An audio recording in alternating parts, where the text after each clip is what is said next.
ଏହେ ଏ କାଉ ଗୁଡ଼ାକ ଦିନକୁ ଦିନ ଦୁଷ୍ଟ ହେଇସାରିଲାଣି। ଯେତେବେଳେ ଦେଖିଲେ ମୋ ଗୁଡ଼ାକୁ ପକେଇଦେଲେ। ଆରେ ବାବା, ମୁଁ ତମମାନଙ୍କ ପାଇଁ ପାଣି ଡେଲି ଦେଉଛି, ତମମାନେ ପିଇବ ବୋଲି ଖରା ଦିନଟାରେ କେମିତି ଡେଲି ଏମିତି ପକେଇ ଦେଉଛ? କ'ଣ ପାଇଁ କେଜାଣି ମୁଁ ଜାଣିପାରୁନି। ମୋତେ ରାଗିଛ ନା କ'ଣ? ନା ପାଣି ପିଇବନି? ଏଠି ମୁଁ ତାଙ୍କୁ ବିସ୍କୁଟ ଭୁଜିଆ ଦେଇଛି, ସେଗୁଡ଼ାକ ବି ସେମାନଙ୍କୁ ରୁଚୁନି। କ'ଣ ଖାଇବ କେଜାଣି?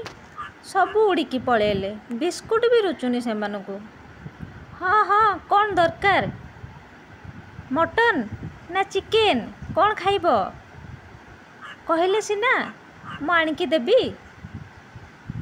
ଆଉ ଏମିତି ପାଣି ରାଗରେ ଫୋପାଡ଼ିବା, ବିସ୍କିଟ୍ ନ ଖାଇବା, ଏଗୁଡ଼ାକ କ'ଣ ଭଲ ଲାଗୁଛି? ପେଟରେ ଭୋକ, ମୁହଁରେ ଲାଜ। ହଉ ଠିକ୍ ଅଛି, ତୁମ କମ୍ୟୁନିଟି ସହିତ କଥା ହୁଅ, ଆଉ ମୋତେ କୁହ ମଟନ୍ ଚିକେନ୍ ନା କ'ଣ ଖାଇବ।